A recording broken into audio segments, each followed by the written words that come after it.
Rise and shine, it's a brand new day. Ken and Ken take the stage, ready to play. Weekdays at 10, the cars on the scene. Coffee in hand, they're living the dream. Aggression in the voice, got the whole town awake. Bringing fire to the mic, make no mistake. Shows in the corner, spitting out facts. Dropping truth bombs, ain't holding back. Ken and Ken in the morning, feel the heat.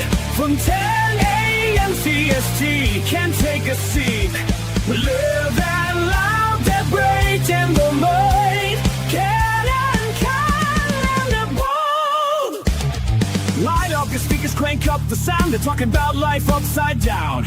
Opinions exploding like a sonic blast. In the studio, they're built to last. With passion and grit, they engage and ignite. Every single week, their foes can't fight. From sports to politics, This is a Huddle Sports Network broadcast. You can find us on Roku TV, Amazon Fire TV, Facebook, and of course YouTube. Get all your NFL news here first.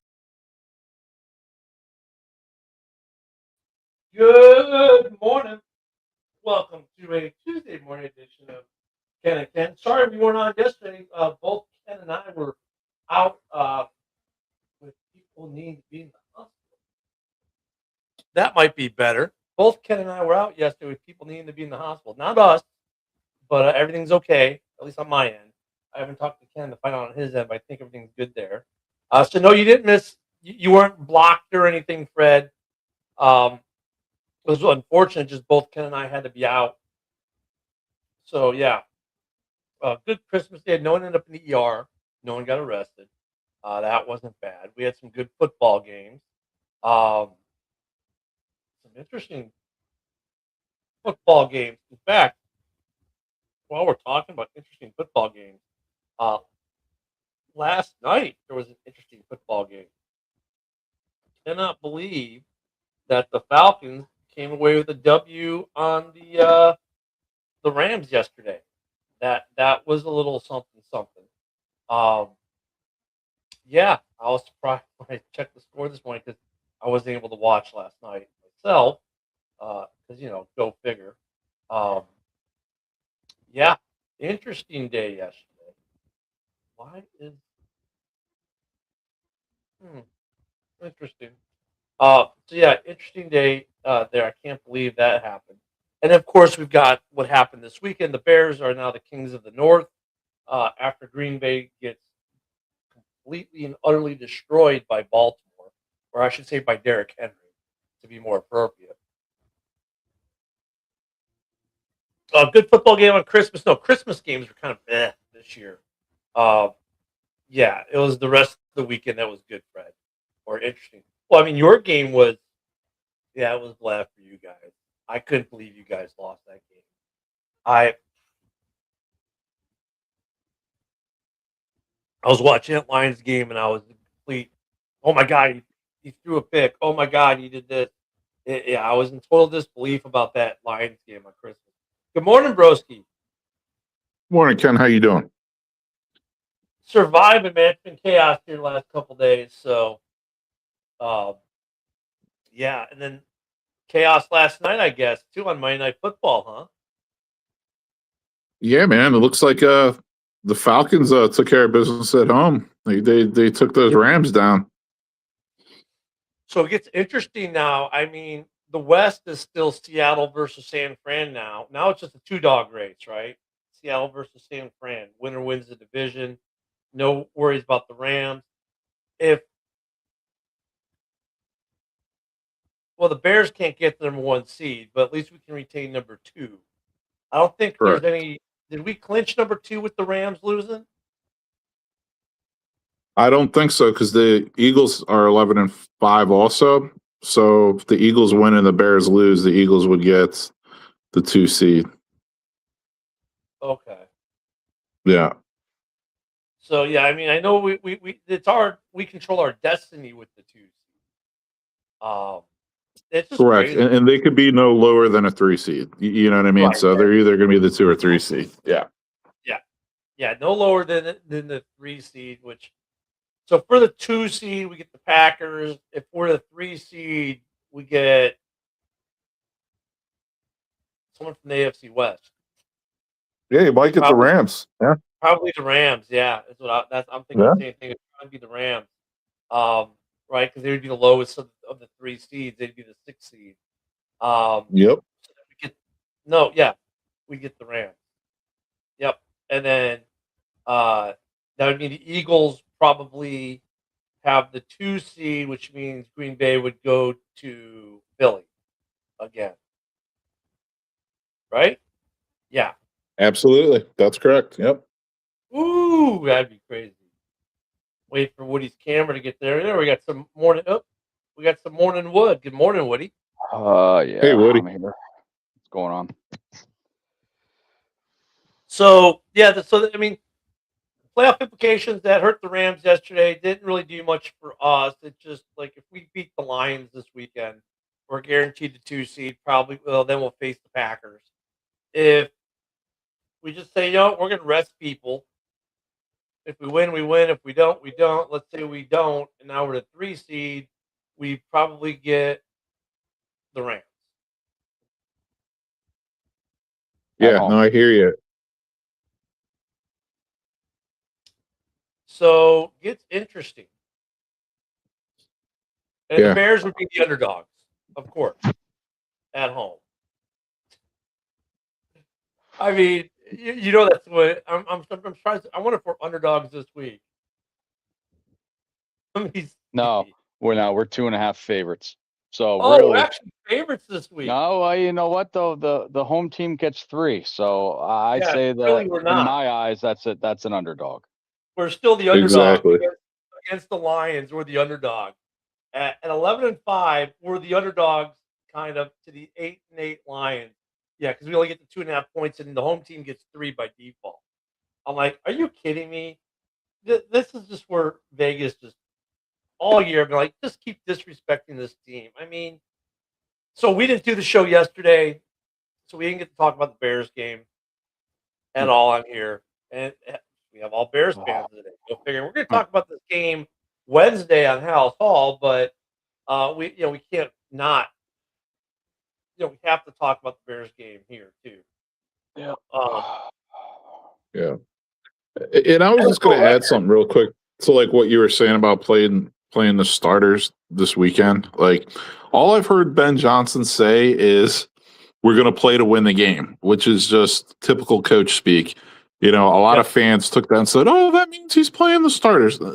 No, it doesn't. Like let's see what he decides to do. You know what I mean? Because based on what he said, I don't think it really implies anything either way yet. Yeah, I don't. I don't put too much into anything they say this week because they're not going to tip their hand too much. Exactly. Everyone thinks it's kind of like this is what I don't care about. Fans are as stupid as the media, and this is what I mean by that. When it comes to this stuff, let me quantify that even further. Remember the Gulf War. So, at what time and at what beach are we going in? Schwarzkopf. You think I'm going to tell you that? Well, we need to cover it. Yeah, we'll tell you when we tell you.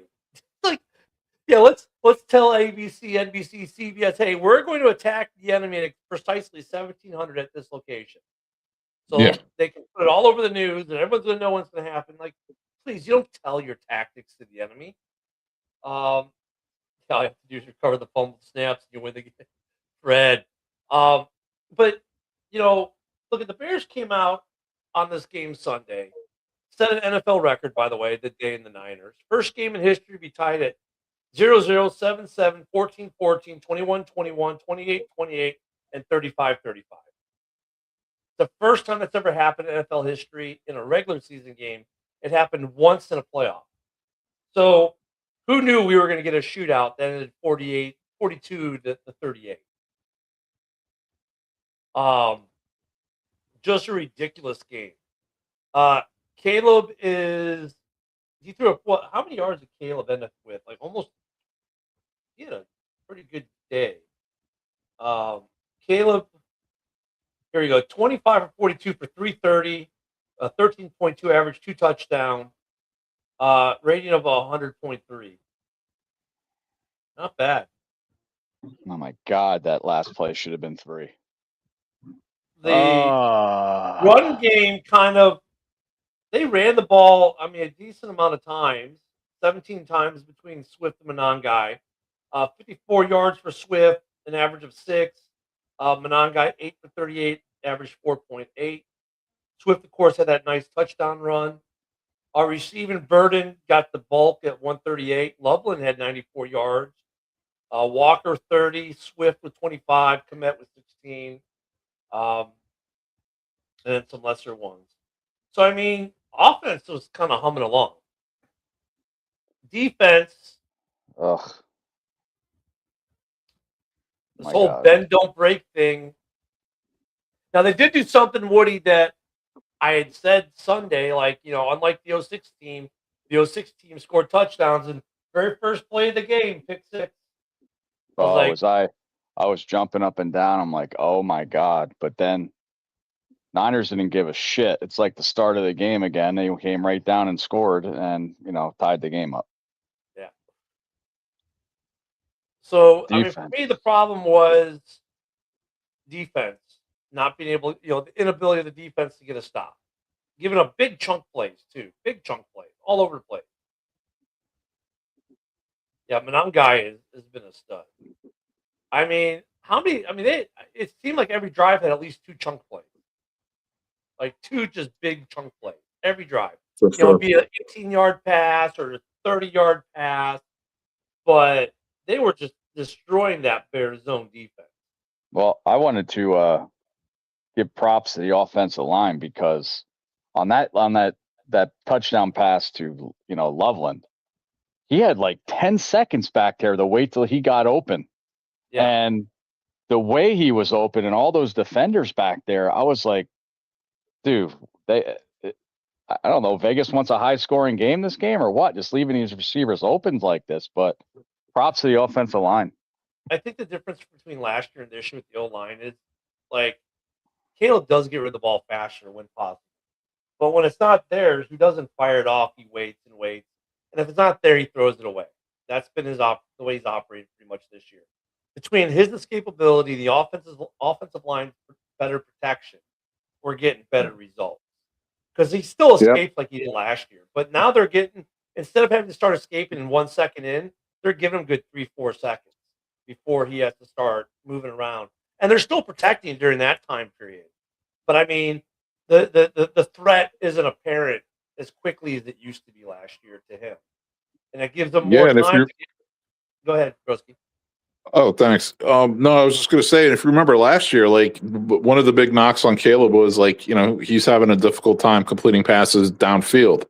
And then he's having a difficult time completing passes over the middle downfield as well. This season, I mean, he is driving that ball over the middle downfield, down the sidelines. Like, he's definitely taking a step forward. I mean, the kid's got a rifle.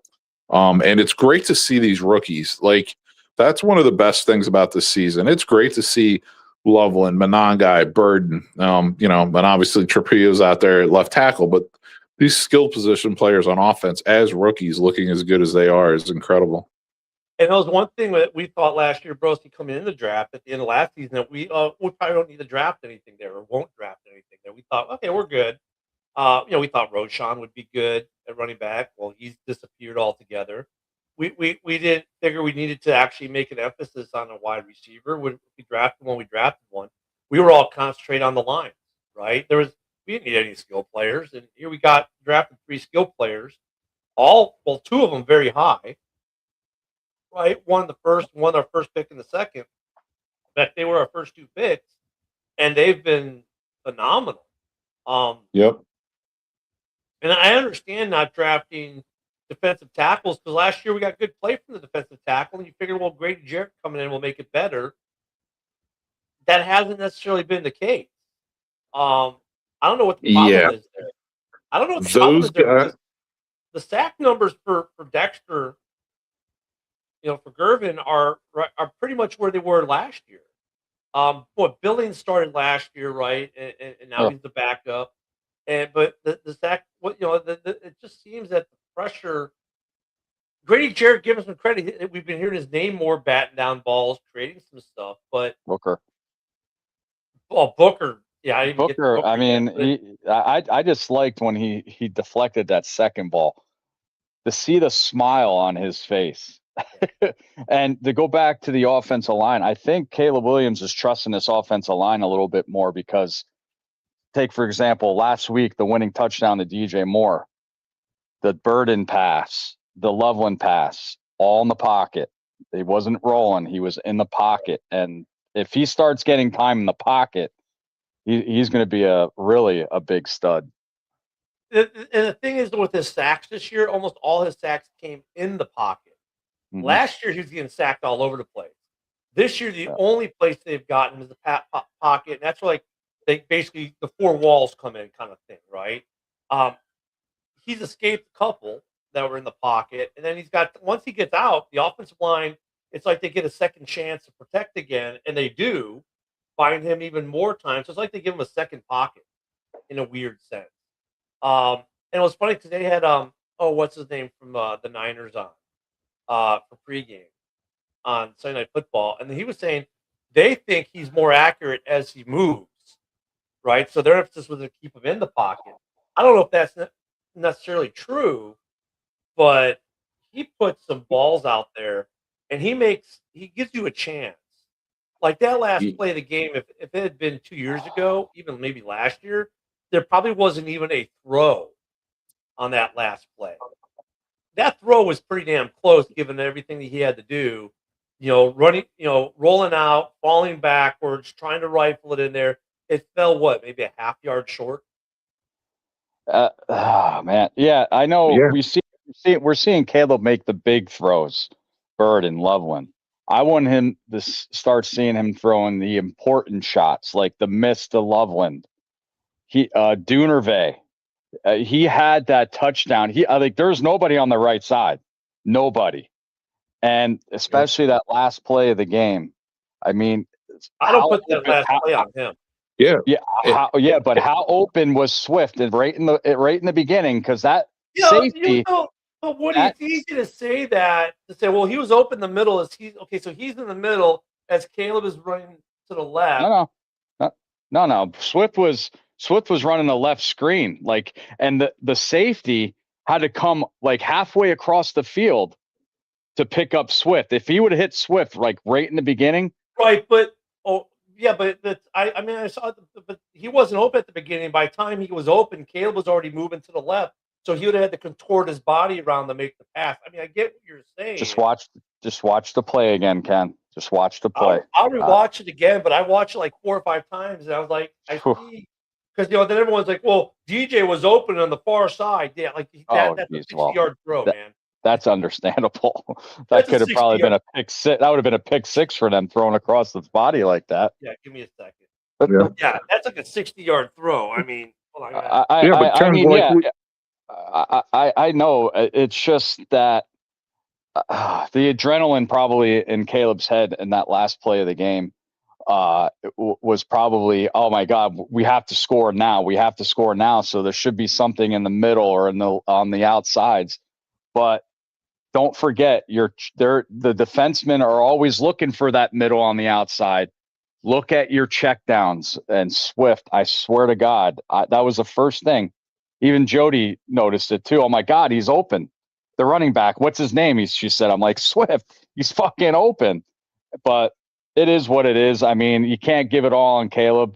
Defense was atrocious this game. It shouldn't even came down to that with that first pick six. And I guess, and the other thing is, I guess, did he even see him? That could be it could be, did he even see him through the linemen and everything else going on? I mean, it's easy for us to sit at home and say, oh my God, look, you missed this. But when you're on the field and you've got a million things going on at once and you're processing everything and you're moving and, or people are blocking your view, he might not have known he was open. And I think Fred kind of hits that. The vision comes more with experience, and the game. I think the game is slowing down for him. Like that's the thing. Golf. Someone said something in one of the back channels. Well, Caleb needs to work on these misses and this that. I'm like, you know what? I don't even care anymore because Golf misses passes, Love misses passes, May misses passes. everyone misses passes at this point. It just seems that with Caleb, any pass he misses becomes magnified like times 100. Like, oh my God, Caleb can't hit these. Like, dude, look at all the other ones he's hitting. Everyone's misses a pass or two. These guys do. They don't see the guy open, whatever the case may be. And then I saw another stat where Caleb this year would have had the most yards, completion yards dropped. Yeah, I've seen that. In other words, if the Bears didn't have all the drops, he'd have about an additional 400 yards of passing right now. It's like 352 yards he used leading the league for that. So there's that too. So if you put that on, he's over 4,000 yards, and no one's even talking about, oh, well, he missed the accuracy on this, that, the other. It's like, I'm at that point. That's where I'm at, guys. I'm like, I get that, like, we'd like to see every pass get hit. I get that we look at stuff and say, yeah, he should have hit that. And sometimes I even agree with it. But then, like, I look at everything else with the drops, and then, like, even with the last pass of the game, like, he had him. He just didn't get the ball there. It felt like a half yard short as he's fading away, rolling to his left. I mean, if he would have made it, it would have been a hell of a throw. We all have been screaming, oh, my God, what an impossible throw he made. He gave us a chance to win that game on Sunday night. Well, yeah, I mean, defense. It's not all on the offense. It's defense atrocious, and I don't like to blame the refs, but that illegal contact with that interception in the end zone was fucking big. Listen, I played football all my life. I played for Lehigh Valley as well. I've seen it all the time. If you're at the 6-yard line and you have a receiver and a defensive back up on you, and you push the guy 1 yard after the line of scrimmage, it is not a penalty. It's not a penalty. And he hit him right off the line, and then the refs called it. And they scored that touchdown after that interception. And that could have been big as well. That could have been a big play. Yeah, and two things I wanted to add just really quick. So the first thing is, I'm not sure that stereotype about Caleb is true anymore, about he's more accurate throwing on the run. I actually think he's missing more passes throwing on the run, and I think he's more accurate, more comfortable standing in the pocket anymore. And the second thing is, going back to, Ken, what you were saying about the defensive tackles. Like, I made sure I watched them a little extra this past game, and these guys just get moved out of the way. They're just too easy to move. Like, Jarrett's a defensive tackle who's less than 300 pounds, and Dexter is a guy who's way too lean or way too lanky. His center of gravity is too high. He's like 6'6", like 310 or 315. So, like, he's not built stout. These guys just get swept out of the way on some of these runs like it's nothing. Like, they really need to get a guy who's like an immovable object at D tackle. Was it Billings? Billings got some playing time too. They rotated him with Garrett, right? With Gray Jarrett, I think they've been rotating. I think that's when Dexter gets his plays. Like, I agree with what you're saying, but I think, like, with Dexter, if you give him a chunkier guy next to him, all of a sudden that's the key for him. You give him like Billings next to him. What's up, JB? And hey, good morning, JB. And it's like that problem you're talking about kind of evaporates a little bit. You know what I'm saying? It's like it's kind of like one allows the other to do something. You know what I'm saying? Because you got that big body there. Now he draws a little extra. Now he draws a little extra. Now Gervin use that lankiness to his advantage and get in. And then when they double up on Lanky, the big guy just runs through. Yeah, like having the proper complementary player next to him will kind of activate him more. Like, I do see what you're saying. But yeah, just like these guys it was like a broom. Like, they were just getting swept out, man. It was kind of sad to watch, actually. Now, I want to see this defensive line do more stunts instead of, Billings going to do the Jared diet at Subway. I think that we need guys that I see all the time, and you see it on the San Francisco 49er line and the Packers. They're doing stunts to get this offensive line confused. If you're standing right in front of the guy when the ball is hiked, obviously the offensive lineman's gonna cover that guy. We gotta do some stunts here to get some more pressures and hits on the quarterback. That's just me, though. I'm a defensive coach. But and like here's the thing though. Now here's the other thing I wonder. Could some of this be where Dennis Allen's holding like the stunts off? He's holding some of this stuff back until we get into bonus football being the playoffs. So what you're saying is exactly what I was thinking. Like after the game, I'm like, okay, Dennis Allen got drastically outcoached, and I'm like, well, did he really, or did the players really not play that well? And Dennis Allen did not get too creative out there either. Like I will say that, like he was not the creative Dennis Allen. So It was pretty part of what plain. you're saying might be true to an extent, Ken. Like he might be holding back some of his more exotic looks for the playoffs. And they showed like the same blitz like every time, and every time they backed out. I don't think they even blitzed in that game for the most part. They backed out of so many blitzes. We're like, okay, they're bringing the house. Oh wait, no, they're not. It was. I hate to say this, but for Allen, it was vanilla. Offensively, It was. actually, you know what? Even offensively, somewhat vanilla. The only trick play we saw was that hook and ladder, which I guess every team it was hook and ladder day in the NFL because everyone was going to Firehouse Subs to get a hook and ladder. Everyone ran a hook and ladder, it seems, this week. Every team ran it at least once. That was the only trick play that Ben pulled out. Like, even the offense was pretty vanilla. Yeah, Well, and you would think with Trent Williams going out, they would try to bring a little more pressure and put a little more, on that pressure on that O line. But they didn't. Well, I want to address this one. If this is the Purdy pass. Well, that was actually Tremaine Edmonds' fault because Tremaine Edmonds drifted to the front, seeing if Brock Purdy would run. You should have stuck with the receiver. There's two other guys there that could have tackled Brock Purdy. So Booker had a great game. I mean, Booker coming out. I mean, I think that's one of Poles' phenomenal picks coming back into the draft to draft him. Yep. He's filling in really well with Dio hurt and stuff like that. He's doing great, but that was Tremaine Edmonds' fault. So Booker, I think he's getting better and better as the games go on. Is he the starting the starting edge on the other side of Sweat next year too? Do we have a 1-2 punch now with Sweat and Booker, and now we just have to fix the interior? He's making a case for it. I mean, with the first thing you learn is if you can't get to the quarterback, put your goddamn hands up. And he did it twice.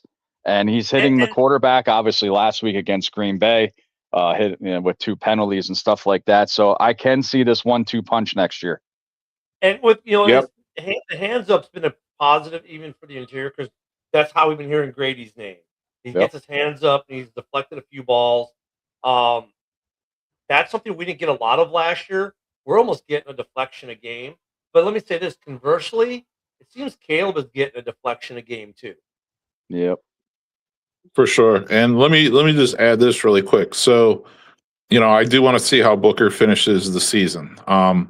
He does look like he's showing promise where like he's going to be penciled in as the starting defensive end going into next season, obviously along with Sweat on the other end.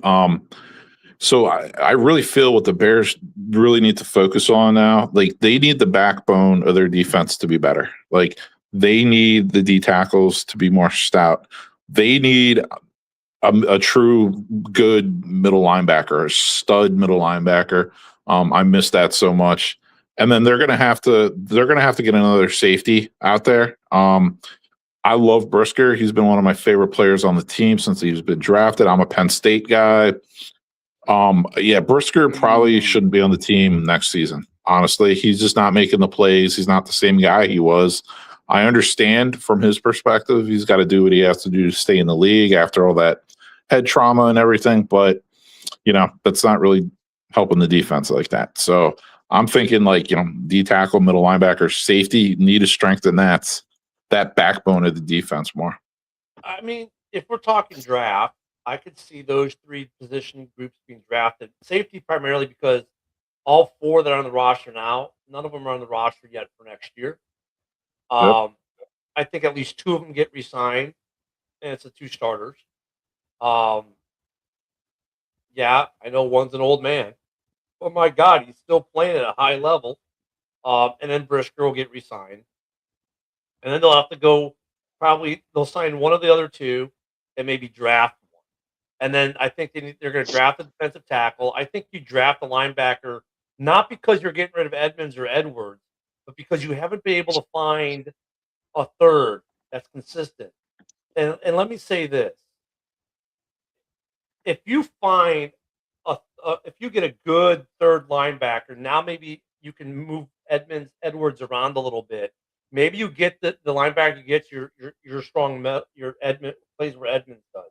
And he's better than Edmonds. And now you can move Edmonds to that was that the weak side, right?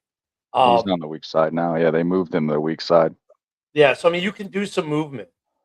So I mean so you can because I don't think Edmonds or Edwards are getting neither of them are getting cut.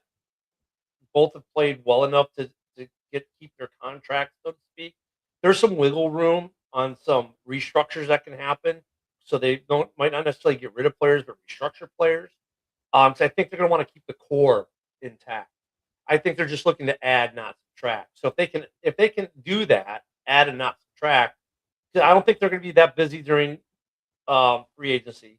It's going to be whatever we get in the draft. There'll be some free agent signings. Don't get me wrong. Some vet minimum guys, stuff like that.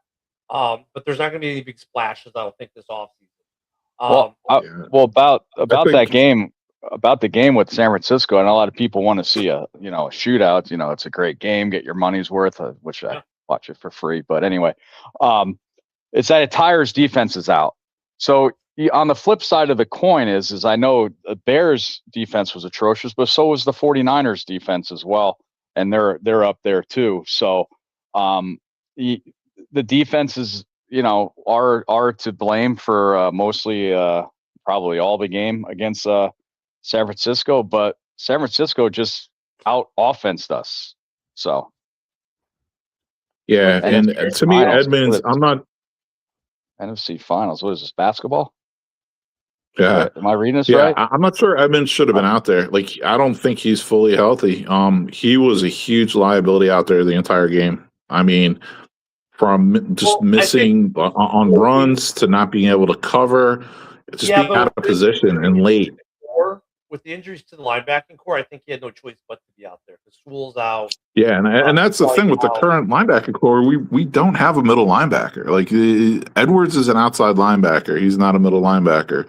Edmonds, they had to move him outside because he struggles playing inside. So we need we need to draft a middle linebacker. I feel the first or second round pick and get a stud. Well, I think they moved Tremaine Edmonds to the weak side because he's very versatile because he's from Virginia Tech, obviously. So I'm glad they made that switch, but I do agree with you, Broski. I don't think he's 100% healthy, but we have lack of options. But Hippolyte, I don't know. He was the surprise of training camp, and he hardly played. He's been hurt a lot. And Sewell, who showed some promise at camp, and even at flashes in the season, has been hurt a lot. That's where we've had a lot of injuries in the linebacking core, and the secondary this year. And it looks like the secondary is going to be healthy. It looks like we're going to have Gordon back with Gardner Johnson. I like that duo. I hope they keep that together. You know what's funny with the safeties? Not that he's the biggest player in the world, but Mr. Simone Biles. I've not heard his name at all this year. Well, because he's going to be father of twins.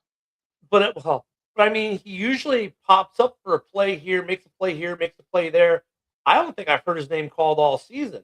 And it's not like I know that the guy is not a world burner or anything like that, but I mean, he's a good rotational guy. He's always been a good rotational guy. And I have not heard his name at all this year, and good or bad, right? Very neutral there. Because you haven't heard him getting burned on a play, but he hasn't made a play either. And usually he's good for a couple. You know what I mean? Yeah, he was getting burned last year. That's why I didn't think he'd. If we had a choice to get rid of some defensive players after this year, I thought he'd be one of them. See, this is Barry saying, "Well, I don't think the Packers are going to make the NFC Championship game, so therefore you're not going to either." That's what he. Oh, hey, hey, guys! It doesn't matter if they go to the fucking playoffs. I'm glad I don't care if there's not a Bears fan out there and think we'd be in position that Yeah, we are in right we're now. out. I don't want to hear. And if you are, then I'm done doing these shows. That's how confident I am. Yeah, we're house money right now. I mean, like if we go 1-out, Bears fans are still going to be. We'll be sad. We'll be upset. We went 1-out, but at the same time, we're going to be ecstatic because we went from worst to first, Yeah. from a 5-win team to a division winner, second or third seed, to be determined. And just everything that's happened with this team this year, Bears fans are going to be happy regardless. If we get to the NFC Championship game, and I look at expectations for next year are going to be through the roof, because that's just the way it goes with fans. But I mean, for this season, I'm happy with whatever the outcome is right now. I mean, I'll be happier the more we win. But Jonathan Owens, thank you, Barry. Yeah, I haven't heard him at all this year. Well, the other stat I like too, and it was phenomenal when I heard this. I just started laughing. Is that Caleb's in the league 2 years, Jordan Love's in the league a couple more years, and we have more NFC North titles than Jordan Love. But all these Packers fans think Caleb is so much better.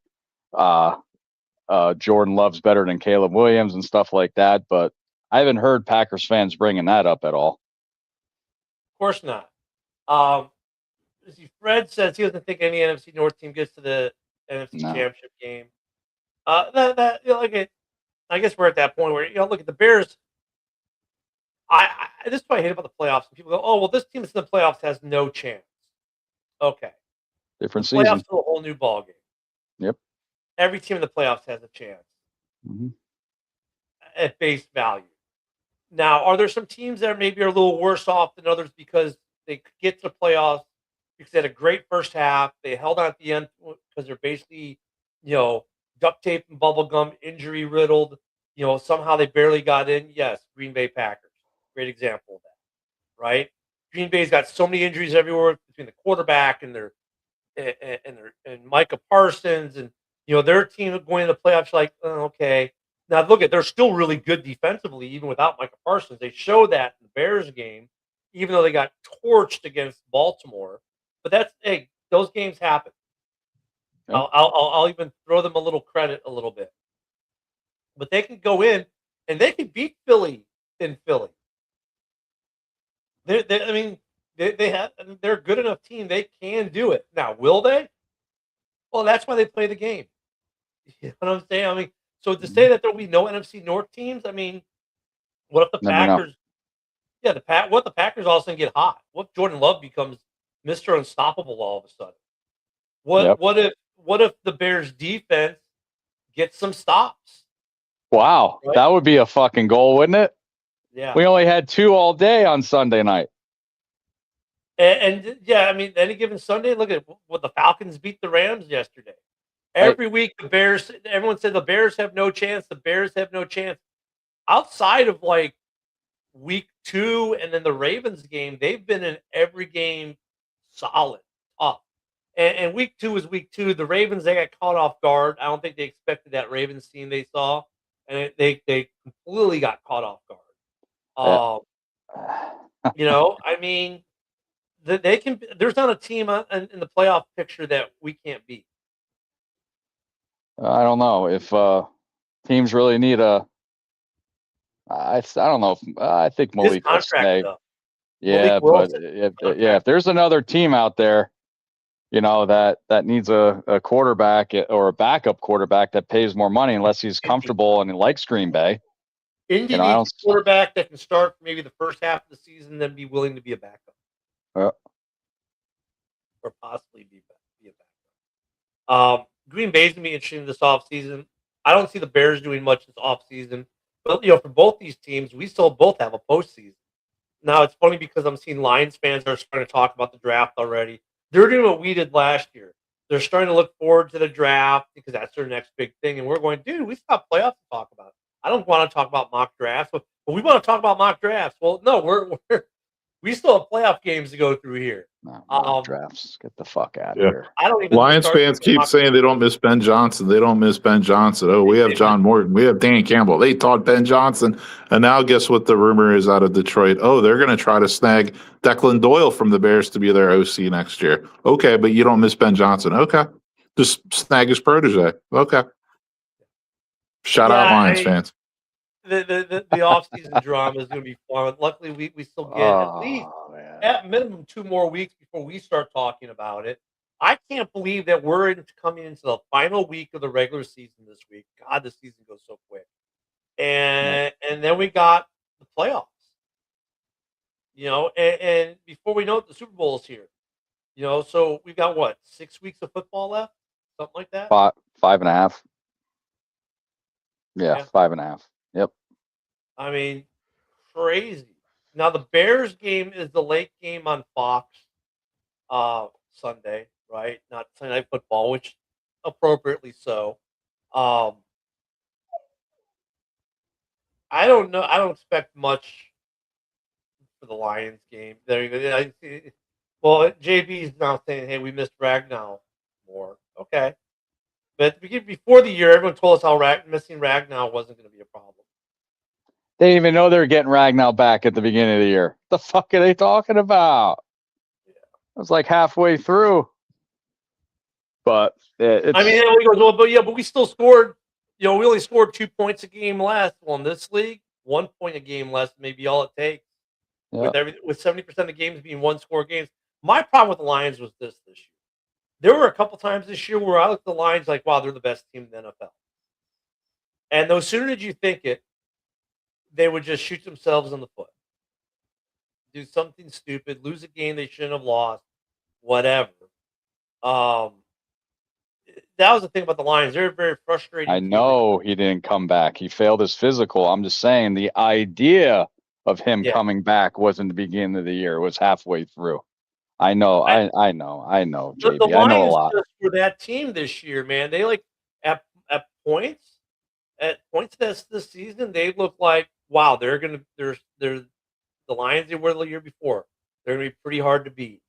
And then they would do stuff that make you go, gee, like the last couple of weeks, you're like, what the hell?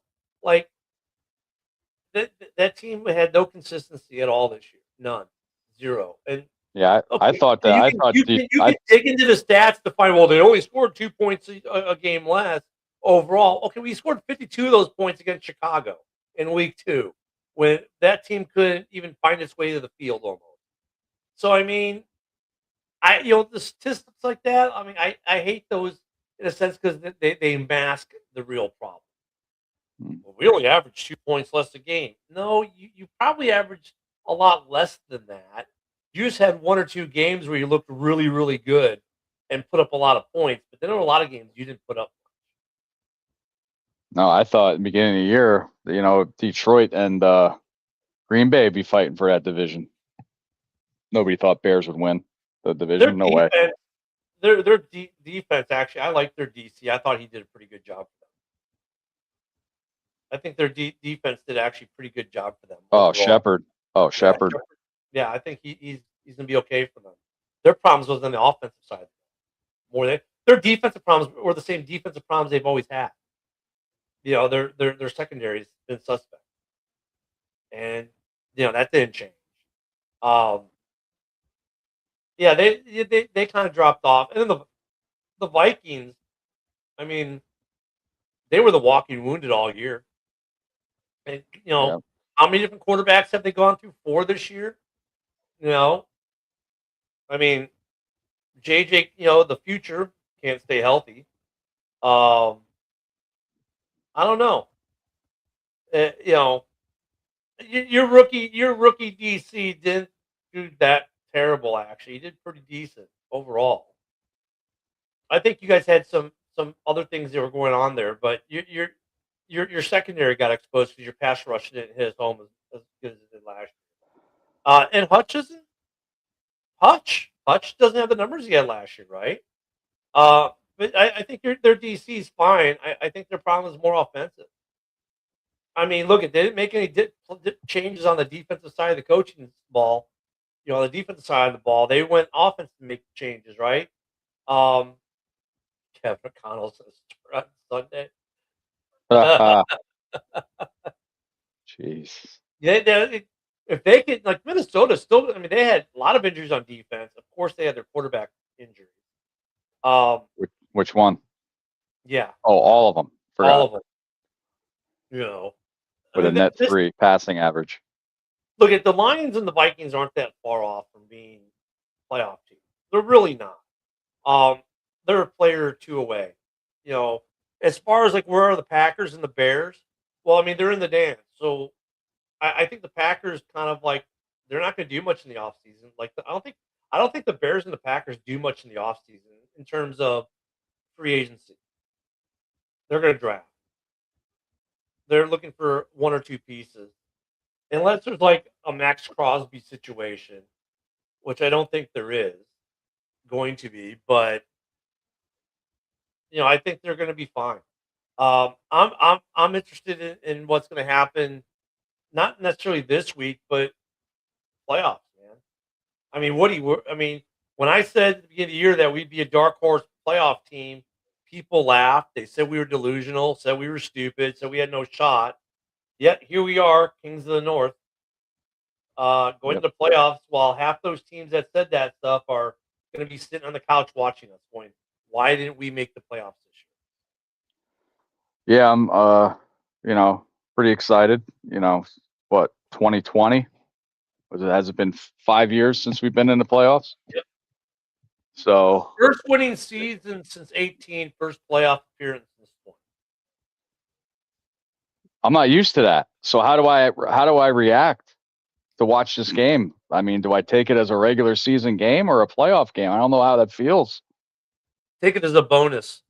A bonus play. Yeah, okay. Bonus Everything play. we get right now is like it's like extra innings of a baseball game. It's bonus football for us. I mean, 'cause honestly, it is just that. This is all bonus, and I want to say there's a difference feel between this and 18.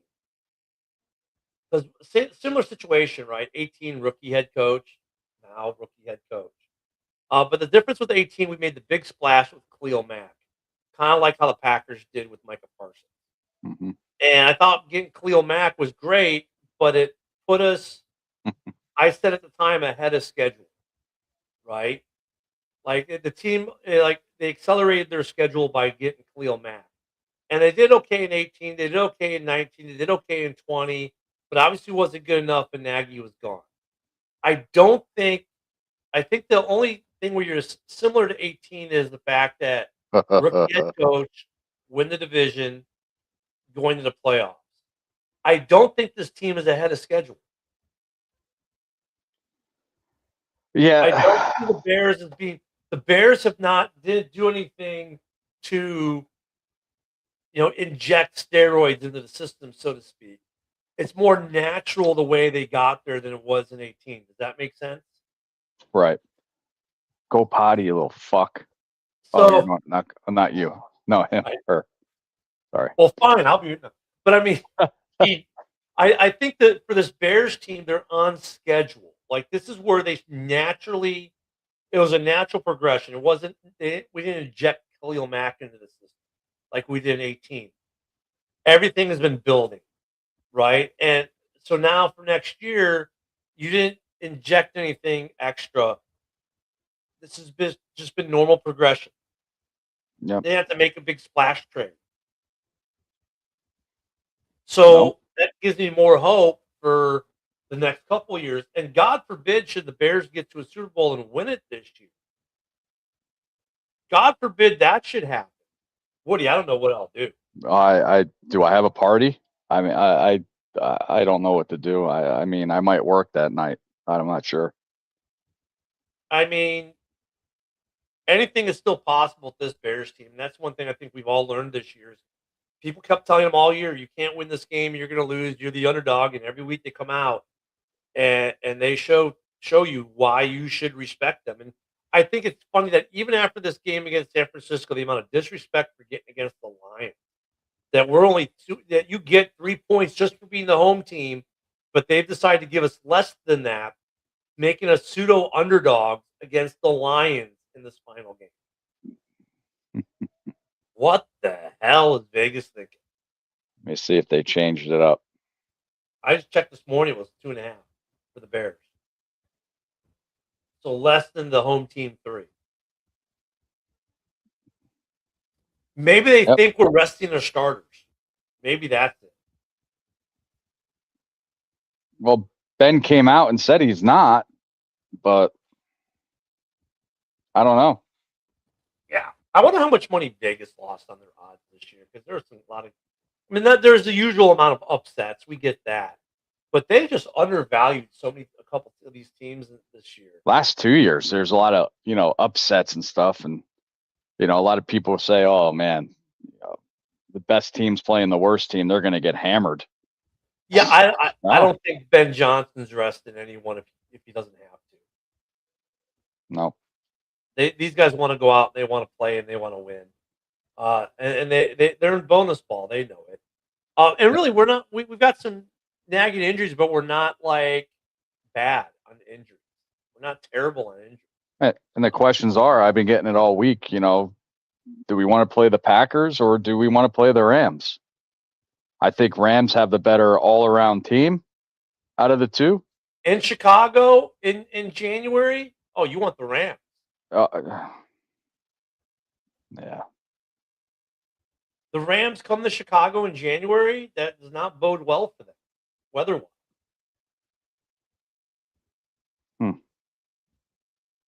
I mean, that's what the analysts will say. Green Bay, the weather's the weather. For us to either look a Chicago Green Bay game, no matter where it's at, the weather's not a factor, right? Because we're both used to it. Philly, they're used to bad weather. But you bring a LA team to Chicago or Philadelphia or Green Bay in January, Vegas normally, and most analysts will tell you that's going to hurt that cold weather team, or San Francisco. Like, that's how huge that game was. Think about it, if San Francisco gets their one seed and has home field throughout, we'll say the Bears make the NFC Championship. For them to not have to go to Chicago is a huge advantage just on the weather. For the Bears, like, oh great, we get to play in nice weather. But for them, it's like they're like, thank God we have to go to 20 below zero. Well, that's what I thought too when the Niners and Packers play in the playoffs in Green Bay, and San Francisco would beat them. So you're saying that we rather play the Rams? So you're saying that we should lose? I would say that would be week? Conventional wisdom would be the Rams because of the weather thing. That's what conventional wisdom would be. Everyone's gonna be like, oh well, the Rams, because of the weather, they're not gonna be as good. That's what everyone will say. Now, do I agree with that per se, myself personally? So you want to lose? So you want to lose Sunday then? No, I always want to win. Because if we lose and Philly wins, then we get 3. I would rather. The nice thing about being the 2 seed, well, either way, I get a home game. I get at least 2 home games, don't I? Being a 2 or 3 seed. Well, being a 3 seed, I don't necessarily get 2 home games. Nope. I may have to go on the road round for 2 the divisional game. Maybe. Right. So if let's say San Francisco's the 2 seed, or let's say San Francisco's the 1, Philly's the 2, we may have to go to Philly for the divisional game. Yep. So I'd rather win and make them come to us. So then looks like we'll be playing Green Bay first round. Yeah, so we'd have to beat Green Bay, then probably beat Philly, unless the Rams can go to Philly and pull off an upset. Which they should have last year. They're 1 play away, but who's counting? Yeah, so I mean, I'd rather have the home game, to be honest with you. I don't want to go back to the link. I don't have to. I don't want to go out to LA or Santa Clara or any of those places unless it's NFC Championship. Well, why, Ken? That was a great game Sunday with the shootout. We all want to see points on the board, right? I think that'd be great. Here. Yeah, I figured that, broski. That's all right, Penn State. I would figure that would make for a great rematch NFC Championship game. Niners Bears NFC Championship game. I mean, that'd be a great rematch game for sure. I mean, look at San Francisco's trying to write a storybook. They're trying to do what Tampa did it, right? Tampa was the first team to win a Super Bowl at their home stadium. Then the Rams were they number one seed when the Rams won their Super Bowl at home? Yes, I think they've had the NFC Championship game in LA too, did they? I don't know, JB, if you're still listening. You guys are nothing but fake. The fuck are you?